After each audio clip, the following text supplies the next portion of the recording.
नाज़रीन किराम, तारीख रकम हो चुकी है और बातिल अपने अंजाम को पहुंच गया। आलम इस्लाम को मुबारक हो कि इंसानियत का कातिल, हजारों मुसलमानों के खून से हाथ रंगने वाला बिन्यामिन नेतन्याहू, उसका भाई और सफ़ाक खुफिया एजेंसी मूसाद का चीफ वासिले जहन्नम हो चुके हैं। जी हाँ, वही नेतन्याहू जो खुद को नाकाबिल शिकस्त समझता था, आज इबरत का निशान बन चुका है। सैहूनी मीडिया अब खुद चीख चीख कर एतराफ कर रहा है कि ईरानी हमलों ने वो तबाही मचाई है जिसका तसव्वुर भी इसराइल ने नहीं किया था। ईरान के गैरतमंद सिपाहियों ने न सिर्फ अपने सुप्रीम लीडर का बदला है, बल्कि फलस्तीन, लुबनान और शाम के चपे चपे पर बहने वाले मासूम खून का हिसाब बराबर कर दिया है। सैहूनी रियासत पर आग और बारूद की वो बारिश हुई कि यरूशलम से लेकर तिल अबीब तक आसमान सुर्ख हो गया। खुर्रम शहर 4 मिसाइलों की तबाही। ईरान के इन खतरनाक मिसाइलों ने साबित कर दिया कि वो किसी भी दिफाई निजाम को मिलियमीट करने की ताकत रखते हैं। ये मिसाइल फजा में तकसीम होकर क्लस्टर बमों की तरह पूरे 10 किलोमीटर के इलाके को जहन्नम बना देते हैं और इसी तहर ने नेतन्याहू के घर को मलबे का ढेर बना दिया। मुसलसल हमले। 37वीं लहर में 3 घंटे तक सैकड़ों ड्रोन्स और मिसाइलों ने वो कहर ढाया कि सैहूनी फौज के पास भागने का रास्ता भी न बचा। नाजरीन, अब आपको समझ आ रहा होगा कि डोनाल्ड ट्रंप क्यों बार बार जंगबंदी की भीख मांग रहा है।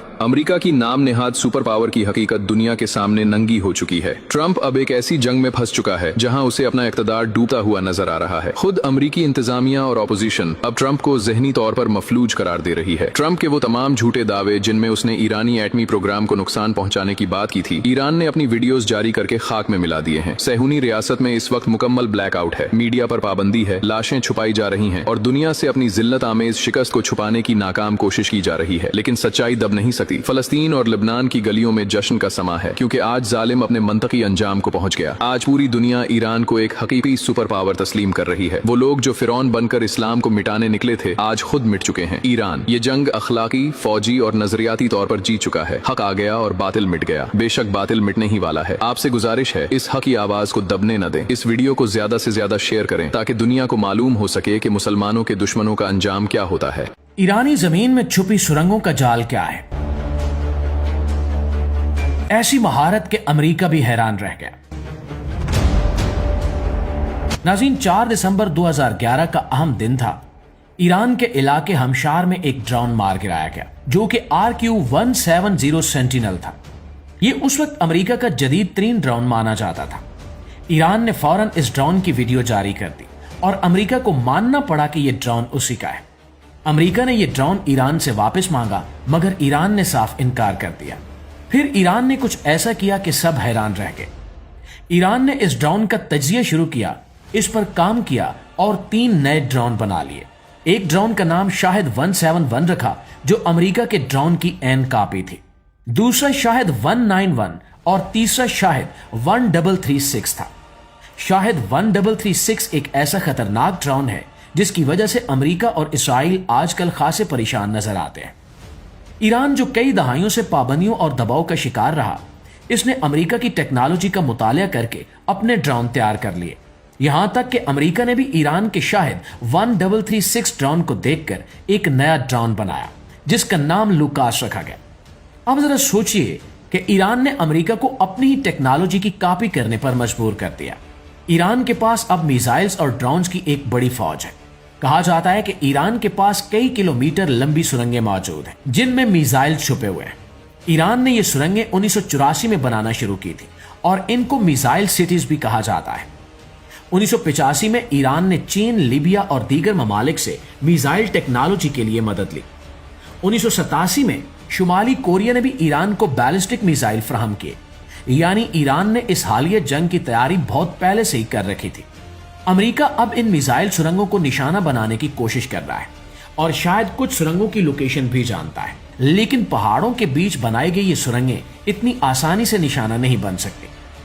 प्यारे साथियों, ईरान जदीद खुदकार सिस्टम्स इस्तेमाल करता है जिससे मिसाइल्स को कभी भी मुंतकिल किया जा सकता है और इसका पता भी नहीं चलता। ईरान के पास ये सुरंगें कितनी हैं, ये भी एक राज है। ईरान के ड्रोन्स और मिसाइल की कीमत भी आम है। ईरान ये ड्रोन्स और मिसाइल बहुत कम कीमत में तैयार करता है, जबकि अमेरिका के हाई टेक मिसाइल्स बनाने में लाखों डॉलर्स खर्च होते हैं।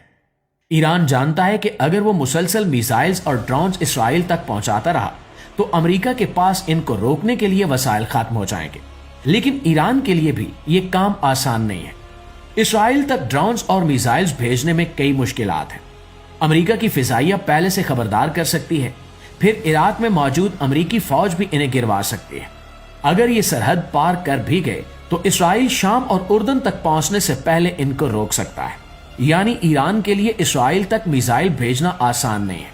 फिर भी ईरान मुसलसल मिसाइल्स तैयार कर रहा है और इनको पहाड़ों के अंदर लंबी सुरंगों में छुपा रहा है।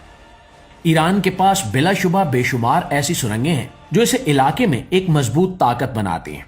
ये कहानी हमें यह दिखाती है कि ईरान ने किस तरह अमेरिका की जदीद टेक्नोलॉजी से फायदा उठाया और अपनी फौजी ताकत को मजबूत किया। आज ईरान के पास जदीद ड्रोन्स, मिसाइल्स और खुदकार निजाम है जो अमेरिका और इसके इत्तेहादियों के लिए एक चैलेंज है। ईरान की यह तैयारी और इसका अंदाज जंग की दुनिया में एक दिलचस्प और पेचीदा सूरत हाल पैदा कर रहा है जिसका असर पूरे खित्ते पर महसूस किया जा रहा है। सुनने में आया है कि हालिया जंग के दौरान ईरान ने इसराइल और अमेरिका का अच्छा खासा नुकसान किया है और अब मिस्टर ट्रंप इस जंग से बुखलाहट का शिकार हो चुके हैं। दोस्तों, इस हवाले से आपकी राय क्या कहती है कमेंट में हमें जरूर बताइएगा। वीडियो अच्छी लगी है तो हमारी इस कोशिश को एक लाइक और एक शेयर जरूर दीजिएगा। इंशाल्लाह आपकी खिदमत में हाजिर होते हैं एक नई वीडियो के साथ। तब तक अपना ढेर सारा ख्याल रखिए। अल्लाह निगहबान। ईरान ने परमाणु बम का किया परीक्षण। ईरान के परमाणु परीक्षण की खबर से अमेरिका तक खलबली। खामेनेई को मारकर अमेरिका ने ईरान को दिया परमाणु बम। ईरान के पास परमाणु बम, इजराइल का अस्तित्व होगा खत्म। अमेरिका के राष्ट्रपति डोनाल्ड ट्रंप दावा कर रहे हैं कि ईरान परमाणु बम बना रहा था, इसलिए हमने उस पर हमला किया है।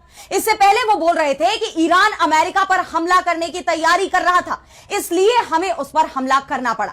ट्रंप दावा कर रहे हैं कि हम किसी भी कीमत पर ईरान को परमाणु बम नहीं बनाने देंगे।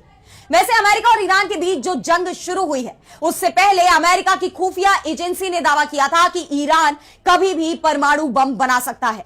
अगर वो चाहेगा तो 7 दिन में उसके पास परमाणु बम होगा। लेकिन ईरान के पास वो मिसाइल नहीं है जो अमेरिका पर हमला कर सके। यानी ईरान के पास परमाणु बम तो हो सकता है लेकिन अमेरिका पर वो हमला करने की स्थिति में नहीं है। अब अगर अमेरिका की खुफिया एजेंसी के दावे को सच माना जाए तो ईरान परमाणु बम बना चुका है।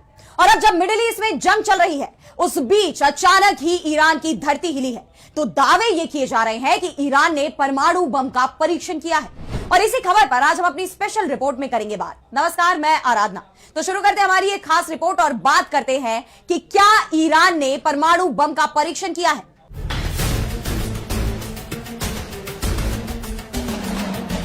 ये सवाल इसलिए उठ रहे हैं क्योंकि अमेरिका और इजराइल के हमलों और युद्ध के बीच ईरान में भूकंप के झटके महसूस किए गए। अमेरिकी भूवैज्ञानिक सर्वेक्षण यानी यूएसजीएस के मुताबिक दक्षिणी ईरान के गेराश इलाके में 4.3 मैग्नीट्यूड का भूकंप आया है। कुछ रिपोर्ट्स में यह तीव्रता 4.5 तक बताई गई है, लेकिन यूएसजीएस की ऑफिशियल जानकारी 4.3 के मैग्नीट्यूड के भूकंप की है। इस खबर के सामने आने के बाद से ही दावे ये किए जा रहे हैं कि यह भूकंप कोई साधारण भूकंप नहीं था, बल्कि एक डिजाइन किया गया यानी एक मैन मेड भूकंप था। ईरान ने परमाणु बम का परीक्षण किया है। इस बात के संकेतों को आप ऐसे समझ सकते हैं कि परमाणु बम का परीक्षण या तो पहाड़ी क्षेत्र में किया जाता है या फिर किसी रेगिस्तान की जमीन पर, जिसके चलते रेडिएशन लीकेज का खतरा कम हो, क्योंकि इन जगहों पर आबादी कम होती है और अगर रेडिएशन फैले भी तो कम ही आबादी इसकी चपेट में आए। इसीलिए किसी ऐसी ही जगह पर परमाणु बम का परीक्षण किया जाता है। ऐसे में अगर बात करें ईरान की तो यहां परमाणु परीक्षण के लिए गेराश का इलाका बहुत ही सही बैठता है, क्योंकि यह पहाड़ी और रेगिस्तानी इलाका है। यहां के करीब 250 किलोमीटर की दूरी पर ईरान का बुशहर परमाणु ऊर्जा संयंत्र भी है। और दावे ये किए जा रहे थे कि जून 2025 में जब ईरान के 3 परमाणु संयंत्रों पर हमला हुआ था, जिसमें फोर्दो, नतांज और इस्फहान परमाणु संयंत्र शामिल थे, तब बुशहर परमाणु संयंत्र बच गया था। और यह दावा किया गया था कि जब इन परमाणु संयंत्रों पर अमेरिका की तरफ से हमला किया गया तो उससे पहले ही ईरान ने 400 किलो यूरेनियम, जो करीब 60% तक एनरिच हो चुका था, उसे किसी दूसरी जगह ट्रांसफर कर दिया था। और बाद में यह खबर आई कि इसे बुशहर परमाणु संयंत्र में रखा गया है। वैसे भी इस परमाणु संयंत्र के संचालन में रूसी इंजीनियर तैनात किए गए हैं। यह परमाणु ऊर्जा संयंत्र रूस की मदद से ही तैयार किया गया है। अब दावे तो यहां तक किए जाते हैं कि जब फोर्दो, नतांज और इस्फहान पर अमेरिका ने मिसाइल और बम से हमला किया तो उससे पहले ईरान ने यहां से यूरेनियम को हटा लिया था और ईरान के परमाणु बम बनाने के सपने में फिर कुछ विदेशी मदद की बात कही जा रही थी। उसे लेकर भी संकेत रूस और उत्तर कोरिया की ही तरफ जा रहे थे। वैसे इन दोनों देशों की तरफ से कभी भी खुलकर यह नहीं कहा गया कि वो ईरान की मदद परमाणु बम बनाने में कर रहे हैं। लेकिन अब अचानक जब जंग के बीच बुशहर परमाणु संयंत्र के करीब भूकंप का झटका लगता है तो अमेरिका और इजरायल उछल पड़ते हैं, क्योंकि यह झटका परमाणु विस्फोट के संकेत दे रहा है। दरअसल अगर ईरान के परमाणु बम के परीक्षण की खबरें सही हैं, तो फिर इसके पीछे साफ तौर पर अमेरिका को ही जिम्मेदार माना जा सकता है, क्योंकि जब तक ईरान के supreme leader ayatollah Ali Khamenei जीवित रहे, उन्होंने परमाणु बम बनाने की किसी भी संभावना से इनकार किया। उन्होंने 20 साल पहले ही इसे लेकर एक फतवा जारी किया था, जिसमें कहा गया था कि ईरान परमाणु बम नहीं बनाएगा, और यह बात वो कई बार कह चुके थे कि ईरान को परमाणु बम की जरूरत नहीं है। ईरान की सरकार भी यही बात दुनिया भर में कह रही थी कि हमारे सुप्रीम लीडर मना कर चुके हैं कि ईरान परमाणु बम नहीं बनाएगा तो नहीं बनाएगा, और फिलहाल जो उसका परमाणु कार्यक्रम है वो केवल और केवल उसकी ऊर्जा जरूरतों के लिए है। लेकिन जब अमेरिका ने खामेनेई की ही जान ले ली तो उनके साथ उनका फतवा भी चला गया, यानी जो रोक खामेनेई ने लगाई थी परमाणु बम बनाने पर वो हट गई, और फिर ईरान ने परमाणु परीक्षण की तैयारी कर ली। CIA की रिपोर्ट भी कुछ इसी तरह का इशारा कर रही है, जिसने 1 महीने पहले ही अमेरिका की सरकार को यह बता दिया था कि ईरान जब चाहेगा तब परमाणु बम का परीक्षण कर लेगा। और अब अगर ये खबरें चल रही हैं कि ईरान ने परमाणु बम का परीक्षण किया है, तो आप समझ सकते हैं कि ईरान के पास अब परमाणु बम आ चुका है। और यह बात तो पूरी दुनिया को पता है कि ईरान के पास 60% तक एनरिच्ड 400 किलोग्राम यूरेनियम मौजूद है। IAEA की रिपोर्ट के मुताबिक ईरान के पास मौजूद 60% एनरिच्ड यूरेनियम का भंडार उसे फिनिश लाइन के बेहद करीब खड़ा करता है। यह बात तो हम जून 2025 के आंकड़ों के आधार पर बता रहे हैं, क्योंकि अमेरिका का कहना है कि यह संख्या फरवरी में 460 किलोग्राम हो चुकी थी, जिसकी मदद से ईरान आराम से 11 परमाणु बम बना सकता है।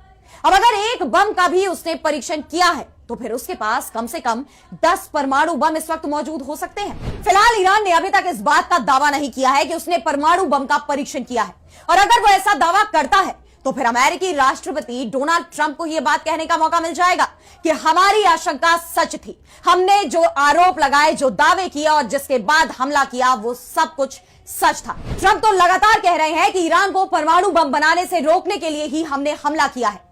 ऐसे में ईरान की तरफ से अभी तक इसे लेकर कोई दावा नहीं किया गया है, लेकिन दुनिया को जरूर अब यह चिंता दिख रही है कि क्या ईरान भी परमाणु शक्ति बन चुका है।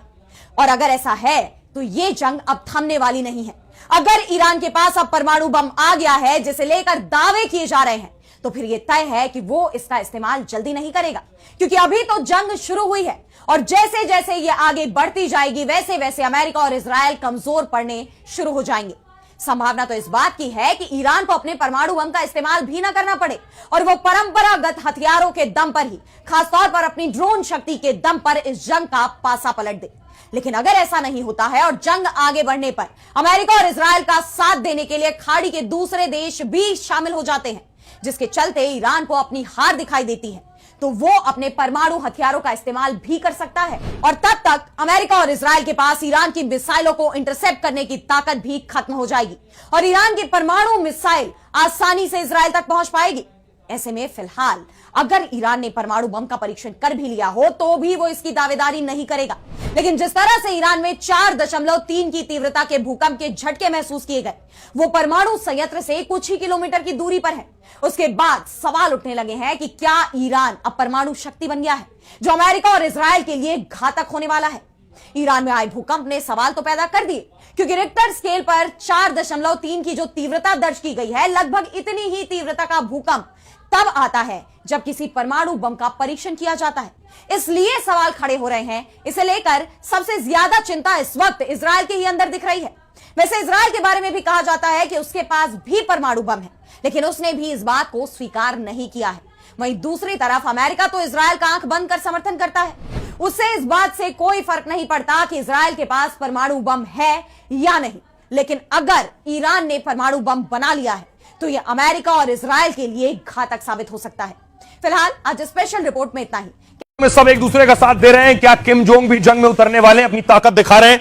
किम जोंग ने आज एक खतरनाक मिसाइल का परीक्षण किया है। ये वो तस्वीरें, खुद ही वो वॉर रूम में बैठे थे और देख रहे थे मिसाइल।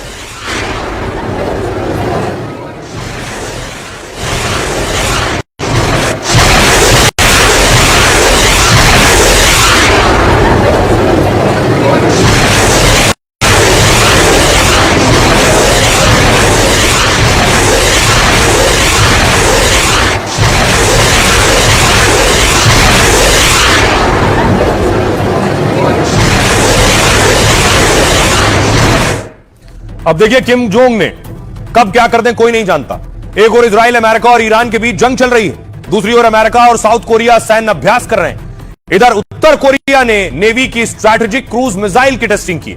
उत्तर कोरिया के कमांडर किम जोंग उन ने इस परीक्षण को खुद बैठकर लाइव देखा। खबरों की माने तो ये मिसाइलें चोहोन नाम के वॉरशिप से दागी गई हैं। चोहोन उत्तर कोरिया का 5000 टन का नया युद्धपोत है और इस युद्धपोत से 6 मिसाइलें दागी गई जो 169 मिनट तक हवा में रही, जिसके बाद उन मिसाइलों ने एक टारगेट आइलैंड पर हमला किया। किम जोंग उन के साथ उनकी बेटी ने भी मिसाइल का परीक्षण देखा है।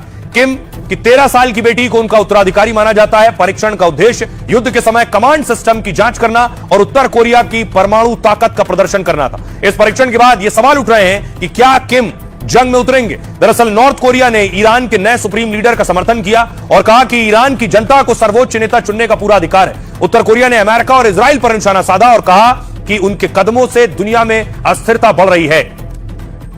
सुनिए जरा डिफेंस एक्सपर्ट क्या कह रहे हैं। नॉर्थ कोरिया ने एक और स्ट्रेटेजिक क्रूज मिसाइल का टेस्ट किया। ये एक हफ्ते में दूसरी बार टेस्ट हुआ है, जो कि दिखा रहा है कि कितना फोकस इनका हथियारों के डेवलपमेंट के ऊपर है। आम आदमी वहां पर गरीबी है और डेवलपमेंट नहीं हो रही है, सिर्फ हथियारों की इंडस्ट्री आगे बढ़ रही है और हथियारों के मामले में वो आगे बढ़ रहे हैं और नए नए हथियारों का प्रशिक्षण करते रहते हैं। सारा खर्चा इनका इसी पर हो रहा है। ये सोच है उनकी, और जिसकी वजह से नॉर्थ कोरिया, साउथ कोरिया और उस इलाके में पूरी टेंशन का माहौल बना रहता है। और इस जंग के बीच एक खबर आई है जासूसी की। भारत से कौन पाकिस्तान के आईएसआई तक भारत की सीक्रेट चीजें पहुंचा रहा था। आईएसआई के लिए जासूसी पर गिरफ्तारी हुई है इस शख्स की। इसका नाम आदर्श है और आदर्श पर आरोप है, ये नेवी में लांसनायक है। आदर्श पर आरोप है, आदर्श युद्धपोत पर थे और वहां से तस्वीरें पाकिस्तान और आईएसआई तक पहुंचा रहे थे। भाई आपको बताऊं, आदर्श की गिरफ्तारी एटीएस ने की है और कैसे गिरफ्तारी हुई आदर्श की। यूपी एटीएस के लांसनायक आदर्श कुमार लकी को गिरफ्तार किया गया। आदर्श पर आईएसआई को भारत की युद्धपोत की तस्वीरें भेजने का आरोप है। पाक खुफिया एजेंसी आईएसआई एजेंट को पैसा ट्रांसफर किया। आगरा के कागरौल का रहने वाला है यह आरोपी। केरल के कोच्चि में दक्षिणी नौसैनिक कमान में तैनात था। पाक खुफिया एजेंसी को संवेदनशील जानकारी भेजने का आरोप है। इंटेलिजेंस इनपुट के बाद 10 मार्च को गिरफ्तारी हुई है। नेवी के लांसनायक आदर्श से पूछताछ जारी है। उनके फोन डिटेल्स भी खंगाले जा रहे हैं। क्या एक ही आईएसआई हैंडलर के साथ उसने जानकारी शेयर की, युद्धपोत के साथ और कौन सी जानकारी भेजी है। जांच टीम हर एंगल से पूरे मामले की जांच कर रही है। और 22 दिन पहले आदर्श की शादी हुई थी। दावा है हनीमून मनाने दुबई गया था। 3 दिन पहले दुबई से लौटा है। इसके बाद यूपी एटीएस ने उसे गिरफ्तार कर लिया। लकी के पिता के मुताबिक बेटा दुबई नहीं मनाली गया था। अब उसकी गिरफ्तारी हो चुकी है और एटीएस पूछताछ कर रही है। आज की एक और खबर है, अफसोसनाक है। देश में पहली बार किसी शख्स को इच्छा मृत्यु दी गई है। ये वो शख्स है जिसे इच्छा मृत्यु दी गई है और यह मामला कोर्ट में गया है। ये हरीश राणा की तस्वीरें आप देख रहे हैं। हरीश राणा लंबे वक्त से कोमा में थे और इनका मामला कोर्ट पहुंचा। इनके मां बाप चाहते थे कि बेटे को इच्छा मृत्यु दी जाए, वो जिस तकलीफ से गुजर रहा है। कोर्ट में क्या हुआ, खास जजों की बेंच में मामला था। सुप्रीम कोर्ट ने पहली बार इच्छा मृत्यु की इजाजत दी। गाजियाबाद के रहने वाले हरीश राणा को इच्छा मृत्यु की अनुमति दी। हरीश राणा 13 साल से कोमा में पंजाब यूनिवर्सिटी के हॉस्टल की 4थी मंजिल से गिर गए थे। तब से हरीश लाइफ सपोर्ट सिस्टम पर है। हरीश के माता पिता ने सुप्रीम कोर्ट में याचिका दी थी। परिवार के मुताबिक बेटे के इलाज के लिए अपनी संपत्ति तक परिवार ने बेच दी, लेकिन अब आर्थिक बोझ बढ़ता जा रहा है। साथ ही बेटे की तकलीफ भी नहीं देखी जाती। हरीश को जिंदा रखने के लिए बाहरी लाइफ सपोर्ट सिस्टम सपोर्ट दिया जा रहा था। अब तक कोर्ट के आदेश के बाद इसे चरणबद्ध तरीके से हटा दिया जाएगा। इससे मरीज की प्राकृतिक रूप से मौत हो सकेगी। वो ना कुछ बोल सकते हैं और ना ही महसूस कर सकते हैं। हरीश पूरी तरह से फीडिंग ट्यूब पर निर्भर है। वो वेंटिलेटर सपोर्ट पर निर्भर है और रिकवरी की कोई गुंजाइश नहीं है। 13 साल से बिस्तर पर होने से कई गहरे घाव बन गए। माता पिता ने 3 साल पहले कोर्ट से इच्छा मृत्यु मांगी थी। जस्टिस जेबी पारदीवाला और केवी विश्वनाथन ने फैसला सुनाया। फैसला सुनाते समय जस्टिस पारदीवाला खुद रो पड़े। यह हमारे लिए मुश्किल फैसला है, लेकिन इस लड़के को यूं ही अपार दुख में नहीं रख सकते। हम उस स्टेज में हैं जहां हमें आखिरी फैसला लेना होगा। सुप्रीम कोर्ट ने हरीश के परिवार की जमकर तारीफ की। परिवार ने हरीश का साथ कभी नहीं छोड़ा। किसी से प्यार करने का मतलब है कि सबसे बुरे समय में भी उनकी देखभाल करना। सुप्रीम कोर्ट ने अमेरिकी धर्मगुरु हेनरी के शब्दों का हवाला दिया। ईश्वर मनुष्य से यह नहीं पूछते कि वो जीवन स्वीकार करता है या नहीं, उसे जीवन लेना ही पड़ता है। फैसले के दौरान शेक्सपियर के नाटक हैमलेट की लाइन का भी जिक्र है, टू बी और नॉट टू बी। कई बार मरने के अधिकार पर विचार करना होता है। सुप्रीम कोर्ट ने इस तरह के केस में केंद्र से कानून बनाने को कहा है। सुनिए जरा हरीश का परिवार क्या कुछ कह रहा है और पूर्व सीजेआई क्या कह रहे हैं। आज 12.5 साल हो गए। बीमार नहीं है, ये बच्चा सिविल इंजीनियरिंग कर रहा था और टॉपर था सीयू का, दो कंपटीशन जीत चुका था, तीसरा जीतना था इसने पंजाब यूनिवर्सिटी में। 3 साल हो गए लड़ाई लड़ते हुए। कौन माता पिता अपना चाहता है कि अपने बेटे को ऐसे करे, परंतु हम चाहते कि जनहित में ऐसे पता नहीं हरीश जैसे कितने लोग पड़े हैं, उनका भी कल्याण हो। माँ बाप को कैसे लगता होगा, कुछ नहीं बोल सकते हम। ये एग्जाम्पलरी एक जजमेंट आया है और राइट टू डाई का एक रास्ता खुल रहा है ये इससे। और ये आर्टिकल 21 जितना इंश्राइन है राइट टू लाइफ को लेके, उसी में एक छोटी सी किरण राइट टू डाई की भी आई, क्योंकि सिचुएशंस ऐसी हो जाती है जीवन में जिसका कोई इलाज नहीं होता। ऐसा ही हरीश राणा के केस में हो रहा। आज ऑनरेबल सुप्रीम कोर्ट ने अलाउ कर दिया है कि हरीश राणा को अपने नेचुरल स्टेट में रखा जाए और जब तक वो जी सकता है, जब तक वो कोऑपरेट कर सकता है उसका सोल और बॉडी आपस में, तब तक रहे, उसके बाद उसको मुक्त हो जाए। आज की एक और खबर है, कैसे एयर इंडिया के विमान